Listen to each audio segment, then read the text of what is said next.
Thank you for your time in joining us this morning, and welcome. My name is Bill Manis. I serve as the president and CEO of the San Gabriel Valley Economic Partnership, and we are a group that works to advance the economic vitality and quality of life within the San Gabriel Valley. One of the things we do at the San Gabriel Valley Economic Partnership is to advocate for the economic vitality and improved quality of life for those working and living in the San Gabriel Valley. We work closely with businesses, city officials, and other organizations on those goals. And that's why I'm proud to host this event today. Before we go any further, I'd like to introduce everyone who will be speaking this morning. And let me start first with John Switalski, the Executive Director for Californians for Balanced Energy Solutions, or better known as C4BES. We're happy to have C4BES as our co-host today. John, right there. Joining us is Liz Riley, Council Member for the City of Duarte and Vice Chair of the San Gabriel Valley Council of Governments Energy, Environment, and Natural Resources Committee. Liz?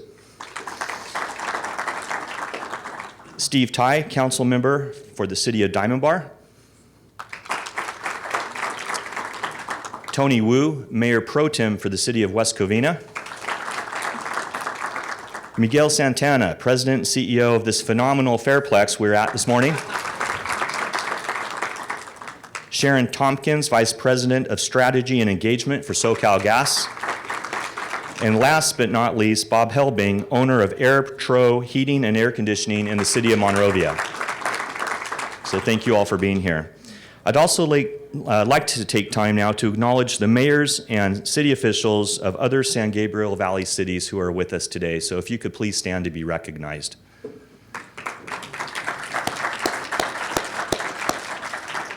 Thank you all for your time and being here. So why are we here? We have joined together today to bring a very important issue to light.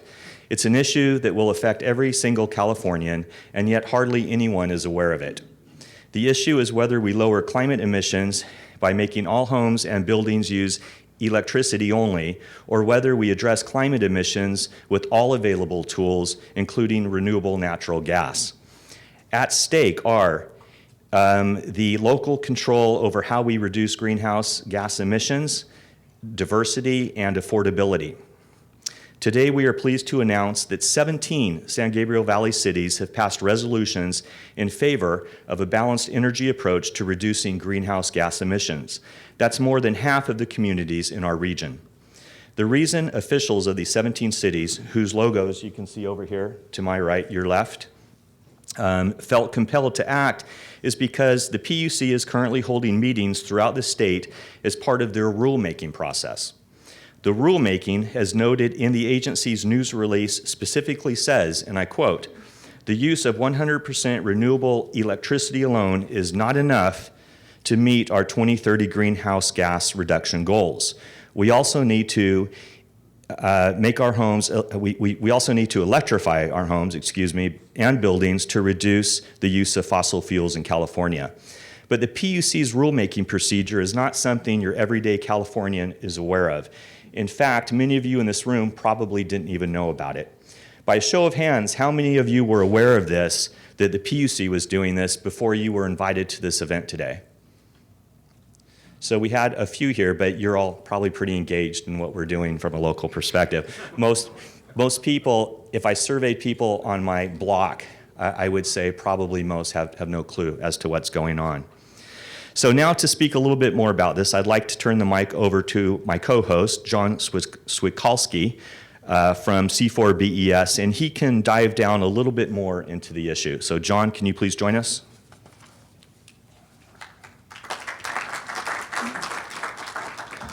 Thank you very much for the kind introduction. Good morning, everyone. Thank you for being here. This is a fantastic turnout and very exciting that we've all come together to deliver a voice to our leaders in Sacramento. So I'm happy to be here today representing our board members and over 500 supporters of Californians for Balanced Energy Solutions. Our members include families, small businesses, large commercial businesses, industrial users, local governments, and nonprofit organizations.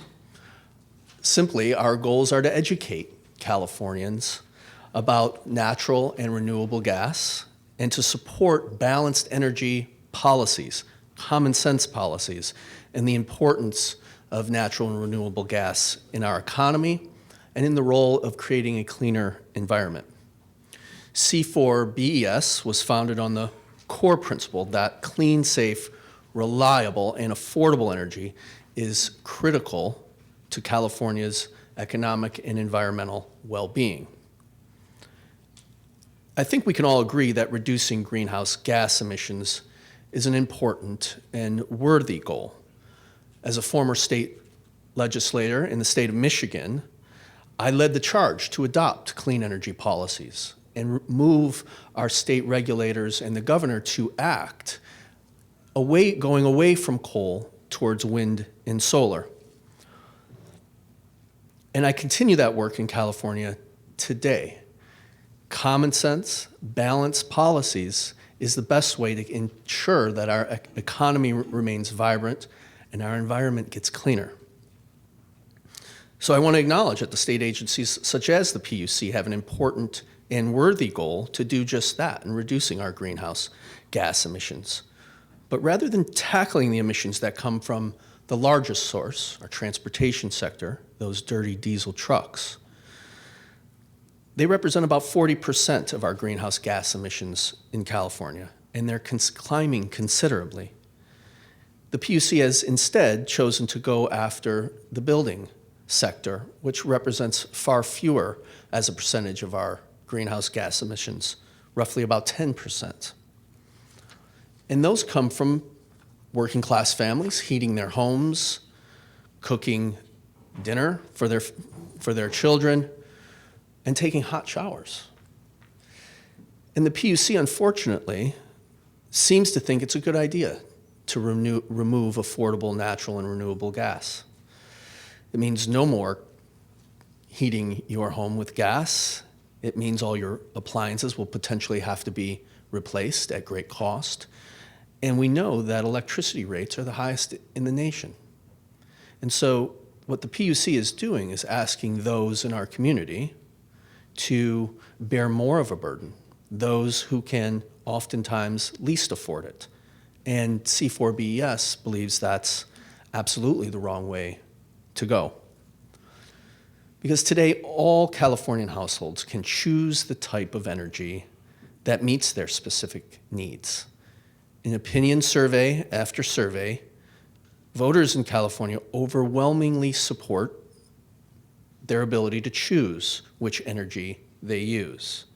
In fact, more than 80% of Californians surveyed just last year by the Building Industry Association said they were opposed to eliminating the use of natural gas and are extremely concerned about their skyrocketing utility bills if in fact they were forced to go all electric.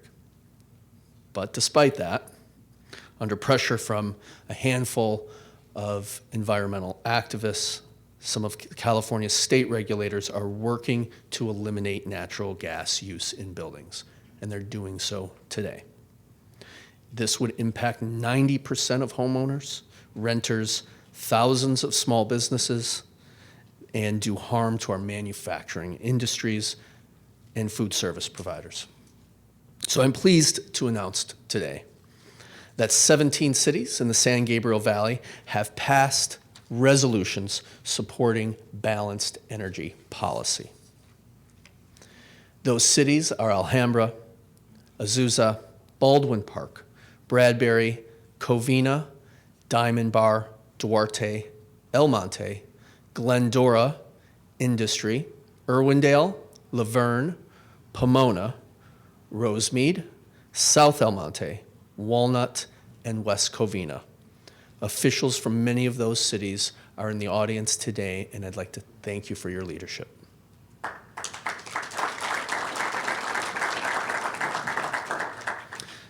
Californians for Balanced Energy Solutions will be sending a letter to the governor urging him to support and promote common sense balanced energy policies. You can sign your name on it here today but you can also do so by visiting our website at c4bes.org. So this morning you're going to hear about different ways that we can achieve our emission reductions and why it's so important that we do it in a way that keeps clean energy affordable for everyone, maintains the reliability, and lets you decide what's best for your family. Thank you.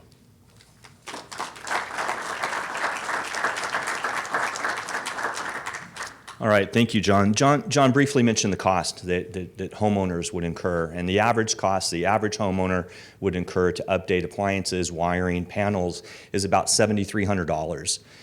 And the average cost that they would pay per year in that household would go up about $388 per year. So it's a significant cost. I would now like to invite and bring up Mayor Pro Tem Stephen Tai from the City of Diamond Bar to speak.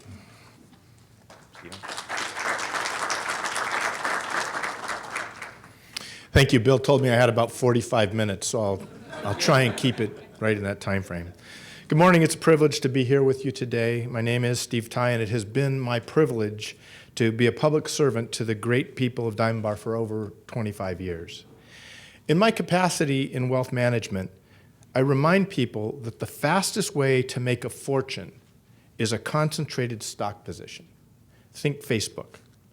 I also remind them that the fastest way to lose a fortune is a concentrated stock position. Think Enron. As Mayor Pro Tem, it was my privilege to pass a resolution in April that opposes a statewide mandate for single energy technologies, a concentrated position, and instead supports diversity in our energy systems. I'd like to add that the vote was unanimous. My colleagues and I believe that switching to electricity only and eliminating natural gas as an energy source that you can use in your home, as the California Public Utilities Commission is pushing for, will lead to many more problems for our constituents, problems the Commission seems to be ignoring. I'm very concerned that the City of Diamond Bar would be made unnecessarily vulnerable in the event of a natural or man-made disaster. For example, we know and we have experienced that wildfires are sadly a regular occurrence in California now. Our electric utilities are doing their part to mitigate that risk with power shutdowns. We experienced a fire over the weekend in Chino Hills that could have been much worse. If Diamond Bar businesses are only allowed to use electricity, these prolonged power outages could have a big financial impact that could be felt not just in our city, but across the San Gabriel Valley. And our residents might have to go days without the ability to cook meals for their family or take hot showers. Keeping natural gas available alleviates those issues and makes our community more resilient. In terms of the bigger picture, I'm concerned about how the state's electric grid will support a massive increase in demand for electricity. Will the grid be able to meet those needs with all the renewable energy, with all the renewable electricity? Not in any foreseeable future.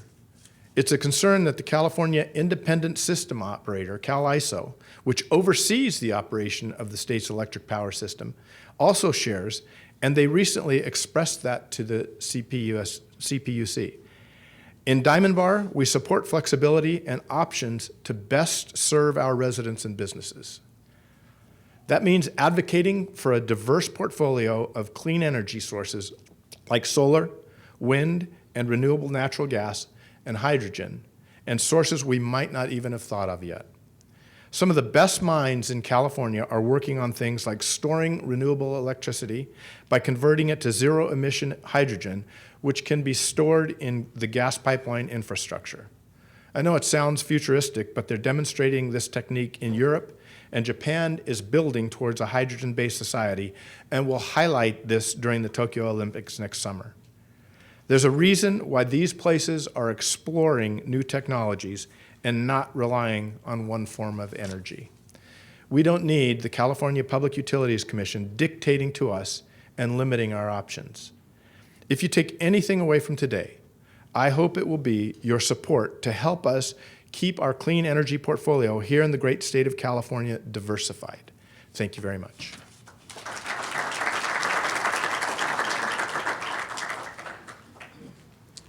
All right, thank you, Steve. Now it's my pleasure to introduce and bring up Councilwoman Liz Riley from the City of Duarte. Liz?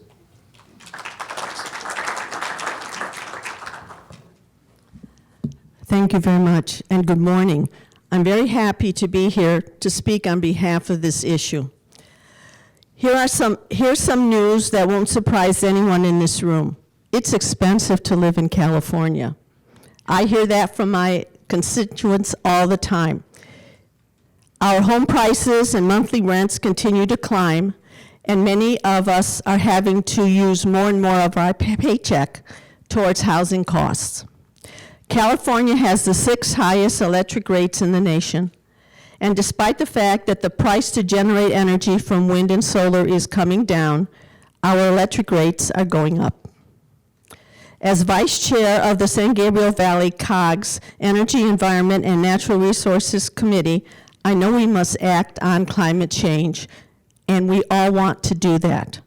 But we must do it responsibly and in a way that doesn't cause additional burden to our communities.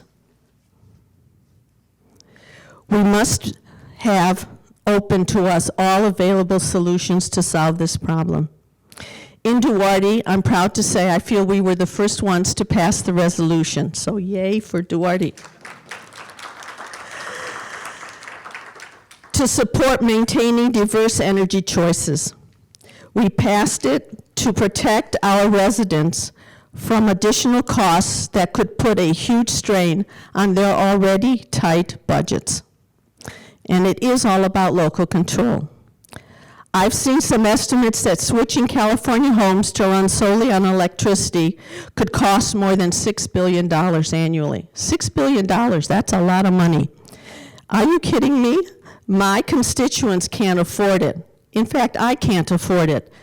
The reason I bought my house was because of the gas appliances. I heat my home, I dry my clothes, I cook my food, all on electric. I would have to replace 5 appliances. That would be terrible because I love gas. In fact, one of the reasons I bought my home is because of the gas appliances and the fact that they're so economical. I don't want to switch. And for those who want to switch, I'll say, please do that because you can do that now. You don't need somebody to tell you that you can switch. You can switch now. And it's not just family budgets that will take a hit. The more money that you spend on utilities, the less money you have to spend on other things. So the businesses and the restaurants in the San Gabriel Valley will also take a hit because you won't have the money to be able to spend there. A few minutes ago, you heard Mayor Pro Tem Tai speak and mention about renewable natural gas. Renewable natural gas works just like traditional natural gas, which means you can use it in gas appliances. The only difference is it is made from organic waste and really is a win-win. You not only remove organic waste from our trash streams, but you also produce a renewable energy source that is low in greenhouse gas emissions. Now, you've heard me talk about affordability, so I want to acknowledge that renewable natural gas is more expensive than traditional natural gas. We expect the prices to come down, and moreover, it is still more efficient than all electric. And again, it doesn't require you to purchase new appliances or to upgrade the wiring in your homes. Please, there's research out there that will shows using renewable natural gas has the same positive effects for the environment as changing every home and every business to electricity. Lastly, I'd like to close with, we need balanced energy policies that will give our communities a choice. I do not believe it is fair and just to make the hardworking people of Duarte, the San Gabriel Valley, or California take on added costs in the name of reducing emissions from buildings. Buildings are, after all, responsible for only about 10% of the state's total greenhouse gas emissions. Thank you.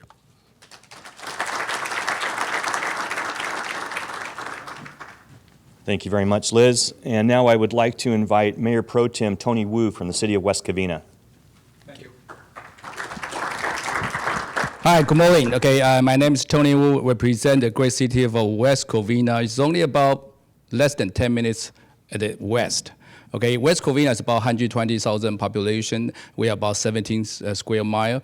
Okay, and I say, hey Bob, why you invite me to talk, to speak at this great event?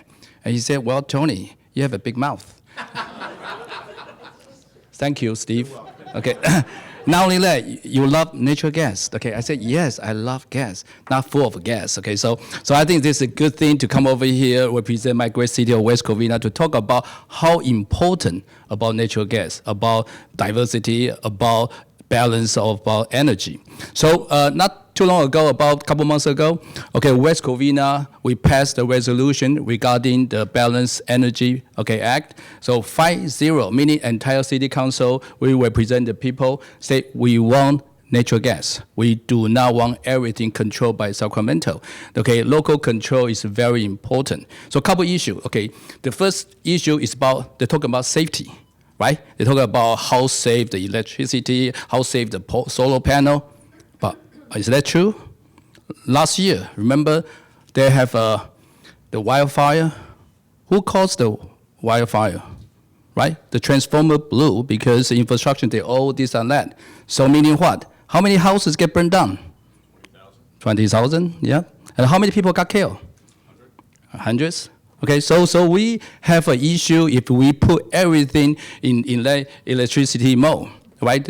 Okay, the safety is another thing. Yesterday, I have a very important meeting in my home. I invite quite a few people, have a meeting in my house. You know what happened? Maybe they know I'm coming over here. They shut down the power. Freaking law, I cannot even get out the gate. Okay, and what happened? But luckily, okay, it's lunchtime. I can still cook for them because I have gas. I hit the fuel, and they're all happy. Okay, and they stay with me till the power come back. It's a hard time because it takes forever for them to come back for the electricity, so I can open the gate for them. So this is an issue. The safety it should be diverse. We should always have a backup plan. The second thing about affordability. Okay, tell me, how expensive is the power bill to you? Now you crank up the air conditioning, you crank up this. Now you're going to cook your food. Okay, look the food. If you use electric burner, how great is that? I have a work room. I like to cook. I like to eat. So somebody cook for me. Okay, my wife, my kid, or sometimes myself. But I need a BTU. I need a 40,000 BTU. Right? The big wok, electric stove can do it. I don't think so. So affordability and diversity is very important. And we talk about West Covina, 120,000 population. Meaning what? We have a diverse population. We have somebody rich, somebody fixed income, and senior citizen. How can we have all those people use electric with the electric bill? Can they afford it? I don't think so. So this is affordability issue. And by the way, you build home. Since I own real estate mortgage company, I understand how expensive to build houses. Now you want to change everything with no gas pipe, everything with the electric, with transformer and this and that. How much will cost the home buyer? So we have to think about that in California. How can people can afford? Affordability become a big issue. Number three, option.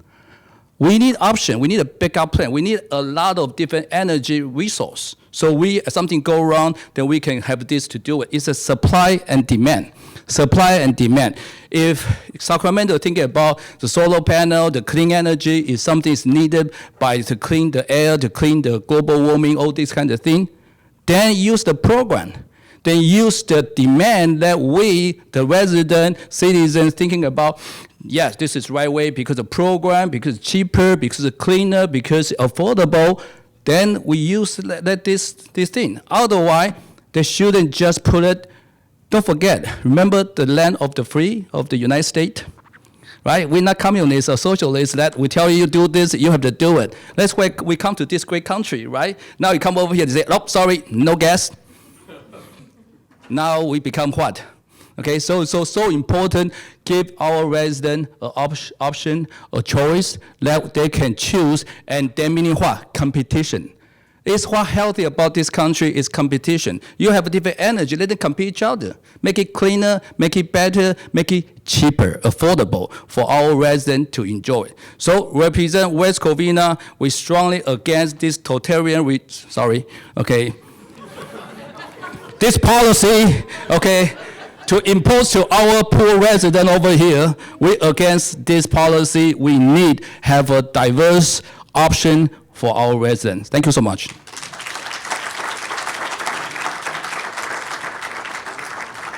All right, thank you very much, Tony. Options, yeah, great point. A 2018 CBIA study showed that 9 out of every 10 new home buyers prefer gas, because it's affordable, but 9 out of 10. So great point on the options. Now it's my pleasure to introduce Miguel Santana. He's the president and CEO of the Pomona Fairplex, where we are today, and thank you for having us. Miguel. Good morning. On behalf of Fairplex, I'd like to welcome all of you to our campus. As you drove through our parking lot, I'm sure you were all wondering, they're going to have a fair here in 30 days. In fact, this is the time of year that my staff knows that I start freaking out because I start seeing that too. But believe it or not, in 30 days, we'll have 1.2 million people come to this campus, from Pacoima to San Bernardino, San Pedro to the Antelope Valley. This is the place where we celebrate the best of Southern California. We've been doing it for nearly 100 years. And I hope that all of you will come to the fair this year, where we're going to celebrate LA pop culture. We all come for different reasons. Some come for the farm, others come for the rides and the music. But the number one reason people come to the fair is for the food. Deep-fried Twinkies, baby. Deep-fried Twinkies, deep-fried everything. In fact, people love our food so much that we decided to make a special promotion where every concession stand will offer one item for $6.50. So let me tell you how much food people eat here. Last year, we sold 8,000 pounds of hot dogs, 2,500 pounds of pork belly, 1,200 pounds of chicken wings, 4,500 pounds of pecan smoked sausage, 110,000 slices of pepperoni, and 2,600 pounds of pizza dough.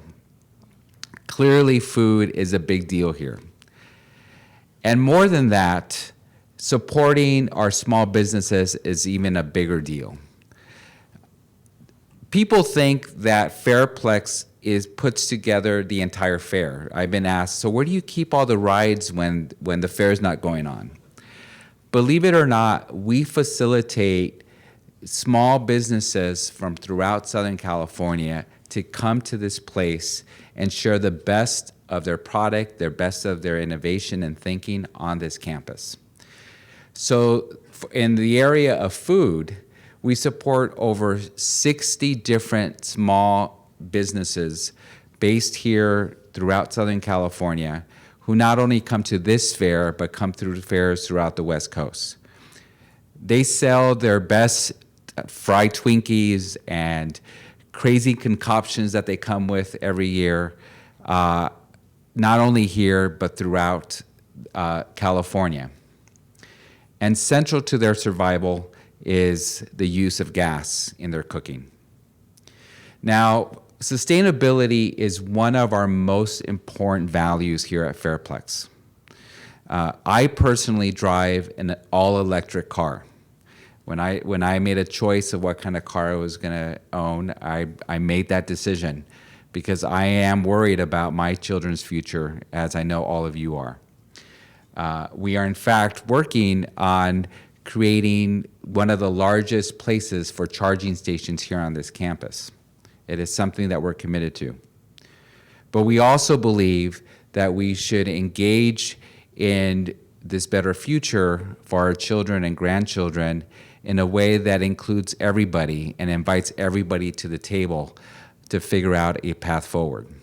And so when we were asked to host today's press conference, to speak on it, our biggest message is any decision that's made regarding this issue has to involve small businesses, have to involve local communities, as those of them you heard today, so that there's buy-in across the board and everybody could do their part for a sustainable California. Thank you.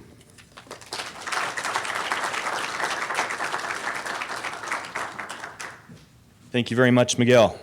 And now it's my privilege to bring up Sharon Tompkins. Sharon is the Vice President of Strategy and Engagement for Southern California Gas, and she's also a resident of the San Gabriel Valley. Sharon?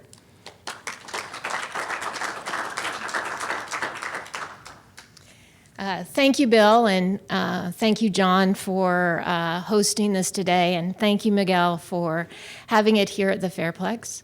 I am a Pomona resident, so I just live down the street. One of the cool things about living down the street is my daughter actually was able to come with me today. And so I'm hoping that she can be a part of the future and helping us create a more sustainable world. I had a pretty easy commute because it was I live a mile away, and I live in the beautiful city of Pomona. I'm really looking forward to Fairplex and to the county fair, where I'm clearly going to get very full. One of the things I love about Pomona is a hardworking community. It's a beautiful community with people that are diverse in every aspect. But the cost of things really matter here, and that's important. And I think keeping that in mind is very important. I am honored to stand here with the local officials who have stood up for their residents. I understand the importance of local government. My mother was a mayor of the town I grew up in, and if there was a problem, she heard about it, and she was expected to solve it. And I know that the local officials really are the ones that hear about it first, and they have to figure out ways to help their residents live in and thrive in their communities. I love Southern California, and why do I love Southern California? It's a patchwork of communities. It's not one big place. You look here, you've got 17 of those, hundreds of communities that make up the greater Los Angeles region. And it's a patchwork. They're all unique, they're all individual, and it's what makes us so special. We are bound by living in California and the policies that California has, but our uniqueness and our richness comes from those individual communities.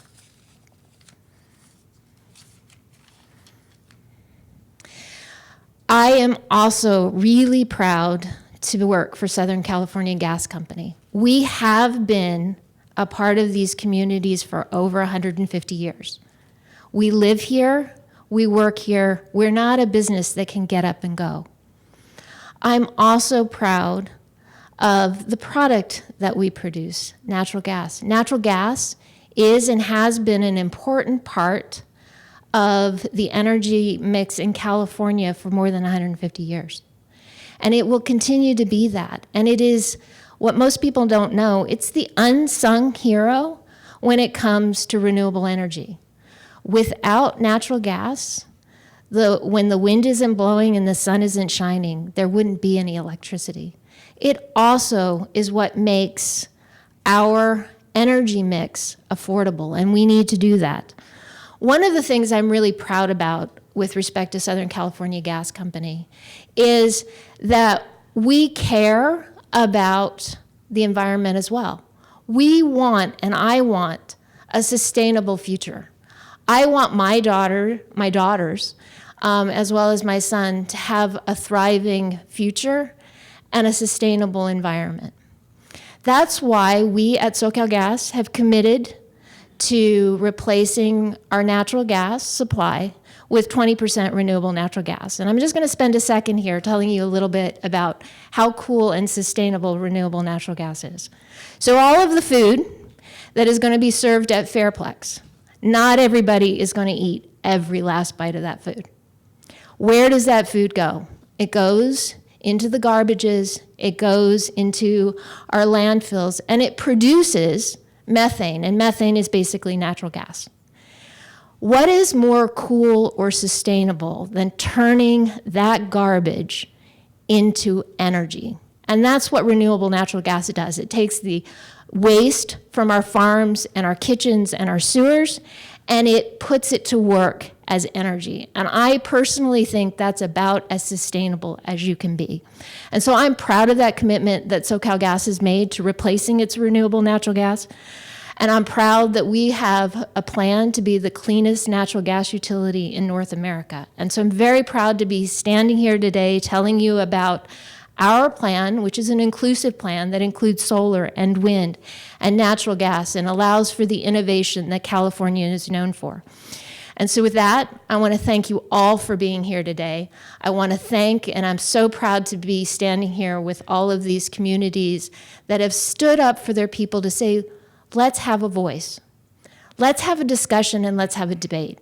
What concerns me the most about what is happening at the regulatory commissions is it's a very small group of people that are talking.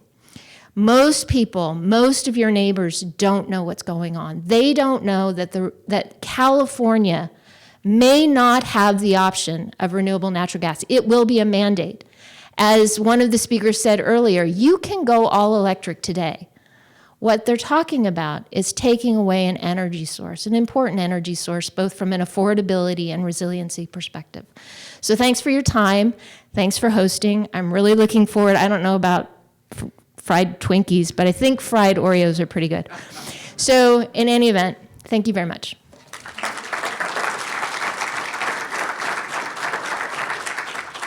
Thank you very much, Sharon. Our final speaker today is Bob Hellberg. He's the owner of AirTro Heating and Air Conditioning based in the city of Monrovia. Bob?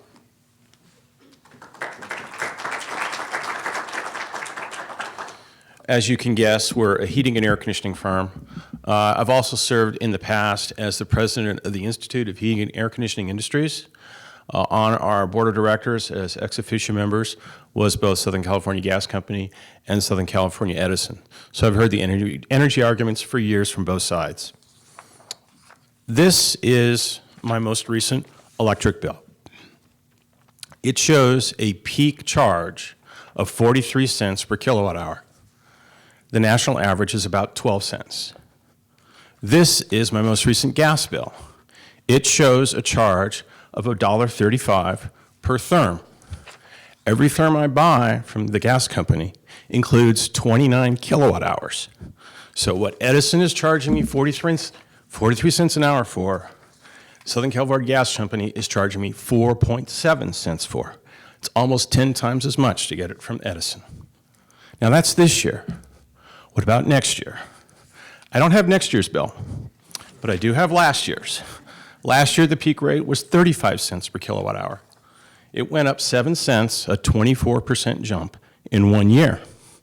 So what about next year? We don't know, but we can guess. Earlier this month, the California State Legislature authorized the electric utilities to raise their rates to handle some of the damage from the recent wildfires that were earlier alluded to, and to give them the money to invest in their grid to try to prevent future fires. That's all worthy causes. But is this going to be 50 cents per kilowatt hour next year? 60 cents? I don't know, but I think it's safe to bet it's going to be a lot higher.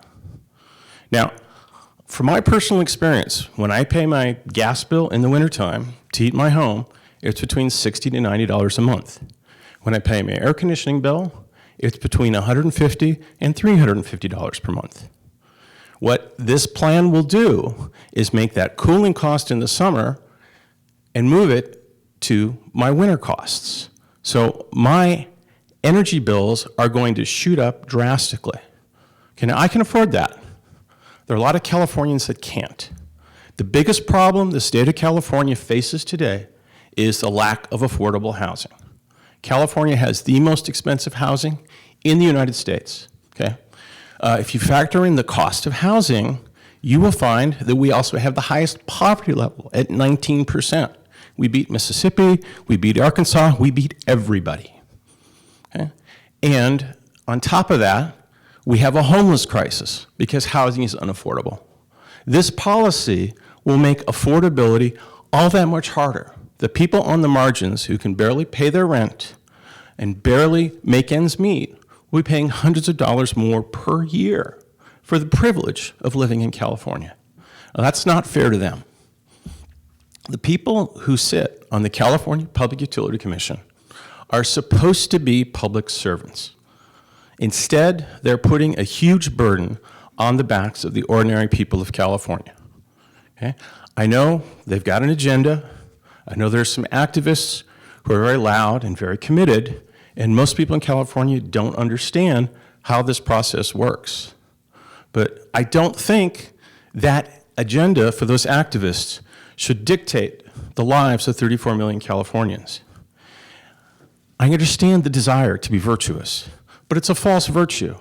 The number one source of energy that Edison uses to create electricity is natural gas. Now, they burn it, paying these 4 cents a kilowatt hour rates. They sell it to me for 43. Why the difference? Because there are transmission losses, there are generation losses. It's not as efficient to burn the gas 15, 20, 50 miles away in a gas turbine, transmit it down wires, and bring it to my house. So this policy isn't even helping us decarbonize our economy. If anything, there's a solid argument for saying that we will be putting out more carbon rather than less as a result of this policy. So I urge everyone to pressure the Public Utilities Commission to allow us to keep our natural gas as an affordable, safe, and easily accessible energy source for our homes and our businesses. Thank you.